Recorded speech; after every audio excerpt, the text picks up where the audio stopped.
Hello students, आज के video session में हम डिस्कस करेंगे कुछ बेसिक डेफिनेशंस एंड टर्मिनोलॉजी जो स्ट्रेंथ ऑफ मटेरियल सब्जेक्ट के अंदर रिपीटेडली यूज होती है।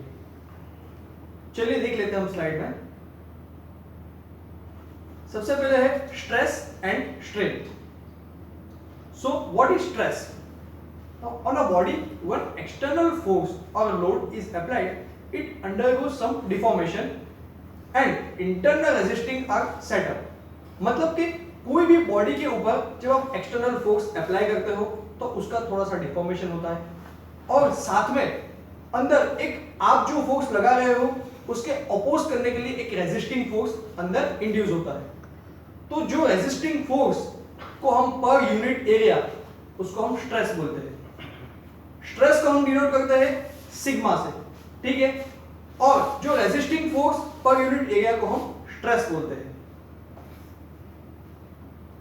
आगे देख लेते हैं strain. What is strain? It is defined as the ratio of change in length upon original length. उसको हम स्ट्रेन बोलते हैं।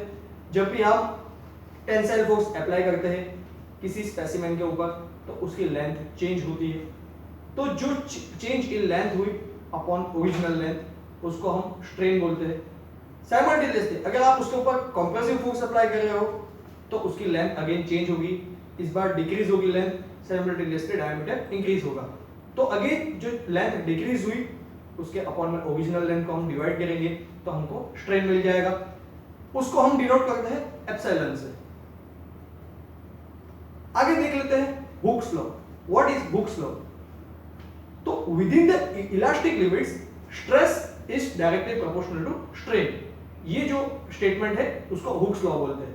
अब देख लेते हैं हुक्स लॉ का यूज क्या है, उसका एग्जांपल देख लेते हैं। जैसे कि आपको यहां पर ग्राफ में दिखाई दे रहा है कि विदिन द इलास्टिक लिमिट जो पॉइंट है, आप किसी भी स्पेसिमेन के ऊपर जब लोड अप्लाई करोगे तो कुछ लिमिट तक वो उसको रेजिस्ट करेगा, उसके बाद धीमे धीमे उसके अंदर डिफॉर्मेशन आपको देखने मिलेगा। तो जो लिमिट तक जो आपका हुक्स लॉ बता रहा है कि एक प्रोपोर्शनल लिमिट होती है, जैसे आपको ग्राफ के अंदर दिख रहा है, वो प्रोपोर्शनल लिमिट तक जैसे जैसे स्पेसिमेन के अंदर स्ट्रेस बढ़ेगा साइमल्टेनियसली उसके अंदर स्ट्रेन भी बढ़ेगा। दोनों प्रोपोर्शनल लिमिट मतलब कि दोनों साइमल्टेनियसली बढ़ेंगे। जितना स्ट्रेस बढ़ेगा कंपैरेटिवली उसके सामने स्ट्रेन भी बढ़ेगा। तो हुक्स लॉ बता रहा है कि stress is directly proportional to strain. मतलब कि जैसे कि आपको यहां पर वीडियो में दिख रहा है, स्ट्रेस को हम सिग्मा से डिनोट करते हैं और स्ट्रेन को एप्सिलॉन से डिनोट करते हैं। तो sigma is proportional to epsilon.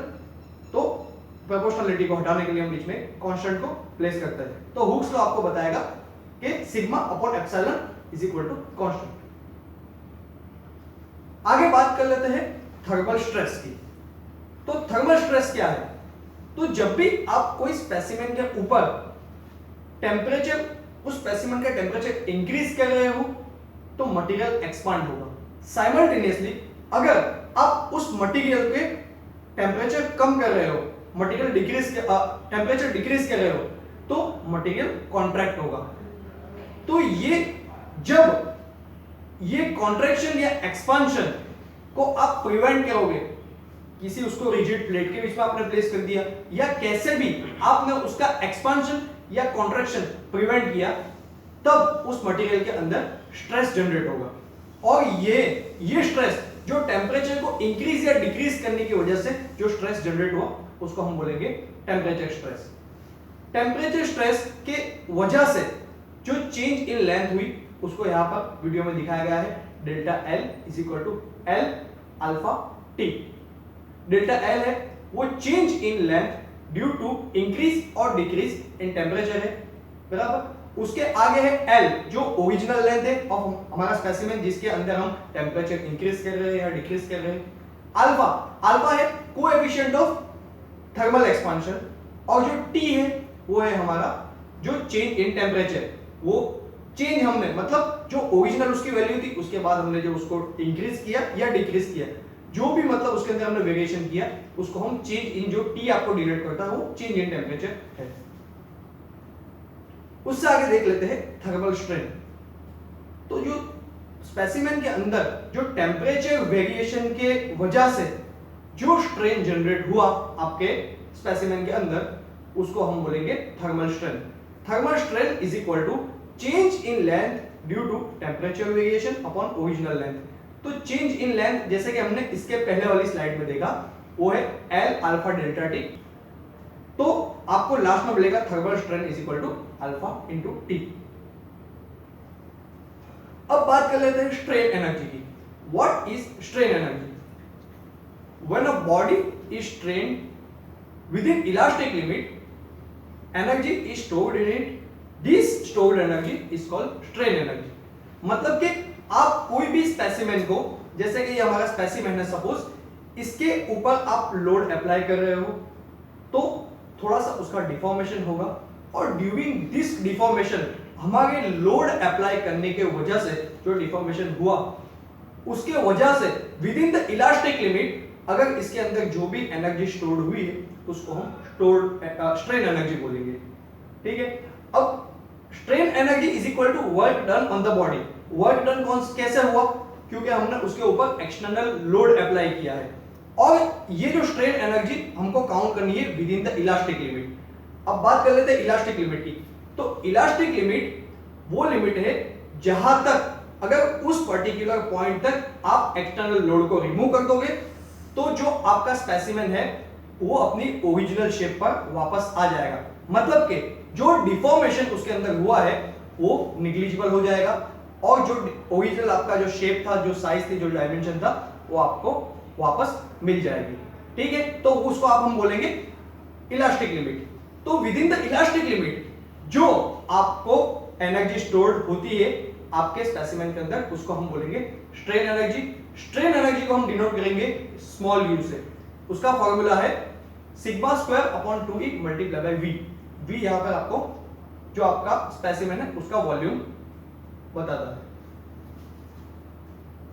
उसके बाद हम बात कर लेते हैं रेजिलियंस की और प्रूफ रेजिलियंस की। तो रेजिलियंस और प्रूफ रेजिलियंस में माइनर डिफरेंस है, पहले हम डिस्कस कर लेते हैं, उसके बाद में लास्ट में हम उसको डिस्कस करेंगे कि दोनों के बीच में डिफरेंस क्या है। तो resilience is total strain energy stored in a body with in the elastic limit is called resilience. मतलब कि जो टोटल स्ट्रेन एनर्जी एक बॉडी के अंदर during deformation with in the elastic limit, elastic limit इससे पहले भी हमने डिस्कस किया कि इलास्टिक लिमिट तक अगर आप एक्सटर्नल फोर्स को रिमूव कर देते हो तो आपकी जो बॉडी है वो अपने ओरिजिनल शेप पर वापस आ जाएगी। तो with in the elastic limit जो टोटल स्ट्रेन एनर्जी बॉडी के अंदर स्टोर होती है उसको हम रेजिलियंस बोलेंगे। बात कर लेते हैं प्रूफ रेजिलियंस की। तो प्रूफ रेजिलियंस के अंदर रेजिलियंस और प्रूफ रेजिलियंस के अंदर एक माइनर सा डिफरेंस है। Maximum strain energy used that can be stored in a body at elastic limit is called proof resilience. मतलब कि with in the elastic limit जो डिफॉर्मेशन हो रहा है बॉडी का, उस दौरान जो मैक्सिमम स्ट्रेन एनर्जी उसके अंदर जो स्टोर हो सकती है उसको हम बोलेंगे प्रूफ रेजिलियंस। अब बात कर लेते हैं इलास्टिसिटी की और प्लास्टिसिटी की। When a material is loaded with external force, it deforms. But when this load is removed, the material regains its original shape. This property of material is called elasticity. मतलब कि suppose ये आपका कोई material है, उसको मैं external force, उसके ऊपर मैं टेंसाइल फोर्स लगा रहा हूं तो मटेरियल का डिफॉर्मेशन होगा। अब अगर मैं उसको लोड को रिमूव कर देता हूं और जो डिफॉर्मेशन हुआ उसके बाद लोड रिमूव कर देने के बाद अगर वो अपने ओरिजिनल शेप पर वापस आ गया तो ये जो प्रॉपर्टी है मटेरियल की जो उसका ओरिजिनल शेप रिगेन कर देती है, उस प्रॉपर्टी को हम बोलेंगे इलास्टिक प्रॉपर्टी, इलास्टिसिटी। अब बात कर लेते हैं प्लास्टिसिटी की। It is the permanent deformation of the material.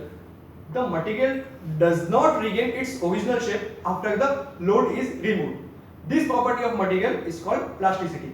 मतलब कि अगर मैंने उसके ऊपर एक्सटर्नल लोड अप्लाई किया, उसका डिफॉर्मेशन हुआ, मैंने लोड को एक्सटर्नल फोर्स को उसके बाद रिमूव कर दिया, लेकिन फिर भी जो मटेरियल है वो उसके ओरिजिनल शेप पर वापस नहीं आता, तो ये जो प्रॉपर्टी है उसको हम बोलेंगे प्लास्टिसिटी। अब लास्ट में आपको यहाँ पर कुछ क्वेश्चंस, जो आज कुछ क्वेश्चंस आपको यहाँ पर क्विज के क्वेश्चंस दिखाई दे रहे हैं, ये सभी क्वेश्चंस आप इस वीडियो को ध्यान से देखने के बाद आपको पता चल जाएगा. आप you can do it by yourself. Thank you.